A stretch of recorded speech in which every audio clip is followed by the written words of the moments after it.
Hello friends, नमस्कार friends. आज हम हल करने वाले हैं प्रश्नमाला 12 के डी को। इससे पहले देखेंगे हमने प्रश्नमाला 12 के सी तक ना इन सभी प्रश्न को हल करा दिए हैं और साथ में हमने इसका प्लेलिस्ट भी बना दिया है। तो अगर आपने इससे पहले वाला वीडियो जो नहीं देखे हैं तो प्लेलिस्ट में जाकर के सभी वीडियो जी चैप्टर वाइज देख सकते हैं। तो चलिए प्रश्नमाला 12 के डी का पहले नंबर को देखेंगे। बोला गया है ना कि यदि किसी वृत्त की त्रिज्या 2r है तो उसकी परिधि निम्नलिखित में से कौन सी होगी। यहाँ पर ऑप्शन दिया गया है, तो देखिएगा। सबसे पहले फ्रेंड्स आपको पता होना चाहिए कि वृत्त की परिधि बराबर फार्मूला क्या होता है। तो यहाँ लिखेंगे वृत्त की परिधि।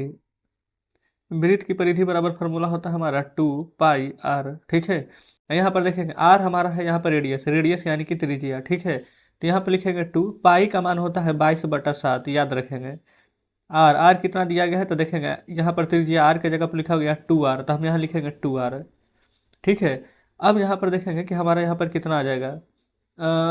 यहाँ पर फिर से जो कटेगा ना उसको हम यहाँ पर काट लेंगे। तो यहाँ पर कुछ कट नहीं रहा है तो गुना कर देंगे, देखेंगे।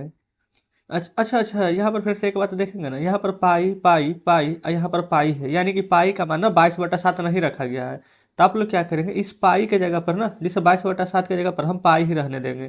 तो डायरेक्ट गुना कीजिए, 2×4, ये वाला पाई है और ये वाला आर है, तो हो जाएगा 4πr। अब यहाँ पर देखेंगे 4πr किस में है, 4πr तीसरे में, तो ऑप्शन नंबर 3 बिल्कुल सही जवाब हो जाएगा। ठीक है, दूसरा पर आएंगे। यदि किसी वृत्त का व्यास डी है तो परिधि निम्नलिखित में से कौन सी होगी।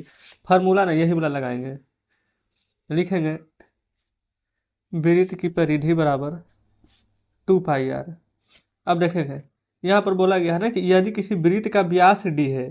ठीक है, अच्छा वृत्त का व्यास कहने का मतलब होता है ना क्या, देखेंगे r बराबर d/2, याद रखेंगे। r क्या है, त्रिज्या। अगर त्रिज्या जब भी आपको निकालना होगा तो व्यास के आधा कर दीजिएगा तो त्रिज्या निकल जाएगा।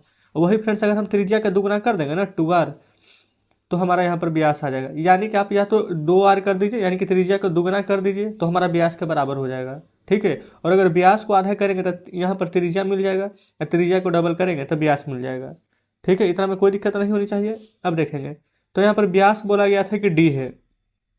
ठीक है, तो व्यास यहाँ पर डी है, यानी कि क्या हमारा, देखेंगे व्यास अगर हमारा यहाँ पर डी है तो यानी कि त्रिज्या के जगह पर क्या हम लिखेंगे 2r। बताइए, यहाँ तक कोई दिक्कत नहीं है। तो आप यहाँ पर देखिए ये पाई का पाई रख देंगे। ठीक है, यहाँ पर देखेंगे व्यास यानी डी बराबर हम क्या लिखेंगे 2r। तो यहाँ पर 2 है, यहाँ पर r है, तो 2r के जगह पर क्या हम ये वाला डी नहीं लिख सकते हैं। आप कहेंगे बिल्कुल पाई डी। देखेंगे पाई डी किसी में है, ये पहले नंबर में ही है। तो यहाँ पर फ्रेंड्स हमारा ऑप्शन 1 सही हो जाता है। बताइए, कोई दिक्कत नहीं है, सिर्फ फार्मूला का काम है अभी। तीसरा हम देखेंगे किसी वृत्त की परिधि सी है तो त्रिज्या यहाँ पर इतना सारा दिया गया है कि यहाँ पर से कौन सा होगा, देखेंगे। यहाँ लिखिए वृत्त की परिधि। वृत्त की परिधि बराबर फार्मूला 2πr। जितना बार हम लिखेंगे उतना फ्रेंड्स आपको जल्दी जल्दी यहाँ पर याद होगा। तो परिधि बराबर फार्मूला हम लिख देंगे 2πr। अब परिधि यहाँ पर सी दिया गया है बुक में, किसके बराबर हो जाएगा 2πr के। ठीक है, आपसे पूछा क्या गया है, अच्छा ऊपर में सभी के सी है, यानी कि सी तो यहाँ पर ऊपर ही रहेगा, तो यानी कि त्रिज्या हमें निकालना है ना, यही ना। तो देखिए क्या करेंगे, सी को यहाँ पर रहने देंगे। ठीक है, ये 2π को फ्रेंड्स बराबर किधर भेजेंगे, अभी गुना में है तो भागा में आ जाएगा 2π। अब आर यही रह जाएगा, तार का मान क्या आ जाएगा c/2π। कहाँ पर है सी, c/2π ऑप्शन नंबर 3 में। तो ऑप्शन नंबर 3 हमारा बिल्कुल सही जवाब हो जाएगा। चौथा देखेंगे किसी वृत्त की परिधि सी है और व्यास भी दिया गया है यहाँ पर 2d, तो निम्नलिखित में से कौन सा संबंध यहाँ पर सच होगा, देखेंगे। चलिए चौथा नंबर है, यहाँ लिखिए पहले वृत्त की परिधि बराबर फार्मूला 2πr। अब आगे पढ़ेंगे। अच्छा परिधि सी है, अब व्यास था यहाँ पर 2d, तो परिधि को सी कर देंगे, परिधि के सामने सी। अब फार्मूला यहाँ पर 2πr है तो 2πr लिख देंगे। अब देखेंगे सी का तो अपने स्थान पर सी को रहने देंगे। अब व्यास यहाँ पर डी दिया गया है, तो हम क्या करेंगे, यहाँ पर देखेंगे 2r के जगह पर डी लिख सकते हैं। ऊपर भी अभी बताए थे कि 2r के जगह पर डी लिख सकते हैं, क्यों, क्योंकि यहाँ पर जो व्यास होता है वो हमारे यहाँ पर त्रिज्या का 2 गुना होता है। तो यहाँ पर 2r है तो 2r के जगह पर डी लिखेंगे, पाई रहने देंगे, यहाँ पर हम डी लिख देंगे इस प्रकार से। ठीक है, देखेंगे सी बराबर पाई डी कहीं पर है, ये देखेंगे फ्रेंड्स ऑप्शन नंबर सी में सी बराबर पाई डी है। आप ये वाला ऑप्शन यहाँ पर टिक कर सकते हैं, दूसरा। ठीक है, तो इस प्रकार से हमारा कंप्लीट हो जाता है। अच्छा यहाँ पर फ्रेंड्स एक सेकंड देखेंगे ना, यहाँ पर क्या मिस्टेक हुआ है कि हमने व्यास बराबर सिर्फ डी लिखा है, जबकि व्यास बराबर ना यहाँ पर 2d दिया गया है, देखेंगे 2d। तो हम यहाँ पर जो डी लिखे हैं ना यहाँ पर 2 लगा देंगे, 2d हो जाएगा। ठीक है। तो यहाँ पर ऐसे लिख सकते हैं सी बराबर, दो आगे भी लिख सकते हैं तो सी बराबर 2 पाई डी, आप इस प्रकार से भी लिख सकते हैं। ठीक है, तो यहाँ पर देखेंगे 2 पाई डी किस में आ रहा है, ये 2 पाई डी पहला में। ये पर देखिए हम बनाए बिल्कुल सही है, लेकिन यहाँ पर डी लिखेंगे तो ये वाला आ जाएगा, और 2 डी लिखेंगे तो ये वाला आ जाएगा। तो इस प्रकार से यहाँ पर हमारा चौथा नंबर कंप्लीट हो जाता है। चलिए आगे बढ़ेंगे। पाँचवा पाँचवा बोला गया रिक्त स्थान को भरना। यदि किसी वृत्त की परिधि क्या होगी जिसकी त्रिज्या आर है, तो वृत्त की परिधि के बराबर फार्मूला क्या होता है 2 पाई आर। तो वृत्त की परिधि अगर 2 पाई आर होगी तो उसकी त्रिज्या आर होगी, तो यहाँ पर 2 पाई आर लिख लेंगे। ठीक है, अब चलिए छठे नंबर पर देखेंगे। ये रहा छठा नंबर। बोला गया है कि दो वृत्तों की त्रिज्या का अनुपात है 4:9 दिया गया है। तो हमसे पूछा गया है कि परिधि का भी अनुपात बताइए। परिधि का अनुपात यहाँ पर कैसे निकालेंगे देखेंगे। सबसे पहले फ्रेंड्स यहाँ पर यह देखिएगा कि 4:9 कहने का मतलब क्या है कि 4/9। अनुपात जहाँ लग गया है ना, वो समझिए कि यहाँ पर हमारा ना बाटा में दिया गया है प्रश्न। ठीक है, यहाँ ऐसे करके लिखेंगे लिखेंगे परिधियों का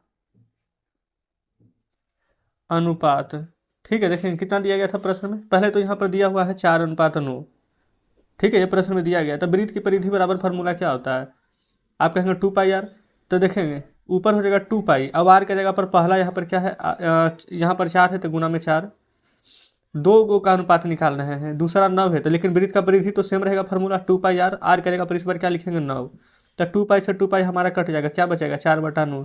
तो यही 4/9 को हम लिख सकते हैं 4:9। आप कहेंगे बिल्कुल, तो देखेंगे 4:9 फ्रेंड्स ऑप्शन नंबर 2 में है, तो यही हमारा बिल्कुल सही जवाब हो जाएगा। सातवां पर आइए। बोला गया उन वृत्तों की परिधि ज्ञात कीजिए जिनकी त्रिज्याएं 14, 21, 42 या 2.8 सेंटीमीटर है। कैसे निकालेंगे ना, समझिए। सातवां है ना, यहाँ लिखिए पहले वृत्त की परिधि फार्मूला 2 पाई आर। ठीक है, यहाँ पर देखेंगे 14 सेंटीमीटर हमारा दिया गया फ्रेंड्स सभी का त्रिज्या। तो 2 गुने पाई का मान देखेंगे, हम पहला ही यहाँ पर जब शुरू किया था तब बताए थे ना कि 22/7 होगा। तो यहाँ पर लिखेंगे 22/7। अब आर, आर की जगह यहाँ पर 14 सेंटीमीटर दिया गया था, 14 लिखिए। देखिए 7 दूनी के 14 कट जाएगा, 2 दूनी के 4, और 22 से कितना हो जाएगा 88। तो 88 सेंटीमीटर फ्रेंड्स हमारा आंसर आ जाएगा। ये हमारा सेंटीमीटर में सिर्फ आएगा, पता है क्यों, क्योंकि हम यहाँ पर परिधि निकाल रहे हैं। अगर क्षेत्रफल निकालते तो स्क्वायर में आता। दूसरा देखेंगे, दूसरा में है 21 सेंटीमीटर। फार्मूला तो सेम लगेगा, वृत्त की परिधि बराबर 2 पाई आर लिख देते हैं। तो 2 पाई के मान 22/7, आर यहाँ पर 21 दिया गया है तो 21। देखेंगे 7 से 21 3 बार में कट जाएगा, 3 दूनी के 6, अब 22 से तो 132 सेंटीमीटर हमारा ये भी आ जाएगा दूसरा। तीसरा देखेंगे, तीसरा है यहाँ पर 42 अब फिर है 2.8। तो सेम टू सेम ऐसे ही रख देंगे। परिधि बराबर 2 पाई आर, 2 गुना पाई का मान 22/7, आर कितना था 42, तो 42 लिखेंगे। 7×6 = 42 हो जाएगा। कितना हो जाएगा 2×6 = 12, 12 दूनी के 24, अब 12 दूनी के 24 और 25 26, तो 264। ये मीटर में दिया गया था तो मीटर में लिख लेंगे। चौथा नंबर सेम उसी प्रकार से निकालेंगे। यहाँ लिखेंगे वृत्त की परिधि बराबर हो जाएगा 2 पाई आर, 2 गुना पाई का मान हो जाएगा 22/7, आर है 2.8 दिया हुआ, तो 2.8 लिखेंगे। आप यहाँ पर दशमलव हटाएंगे तो नीचे 4 दे सकते हैं, लेकिन रहने दीजिए। 7×4 = 28, एक अंक के बाद दशमलव था तो लगा दीजिए। 4 दूनी के 8, अब 22×8 = 76, 176। एक अंक के बाद दशमलव था ना, तो एक अंक के बाद दशमलव दे देंगे। मीटर में था तो आंसर मीटर में लिखेंगे। तो बताएंगे फ्रेंड्स आप क्या यहाँ तक में कोई भी दिक्कत है। ये हमने ना चारों प्रश्न यहाँ पर सॉल्व करवा दिए 6 नंबर का, देखेंगे। ठीक है, ये 6 नंबर 7 नंबर का चारों प्रश्न हल हो चुका है। चलेंगे आगे। अब 8 में देखेंगे।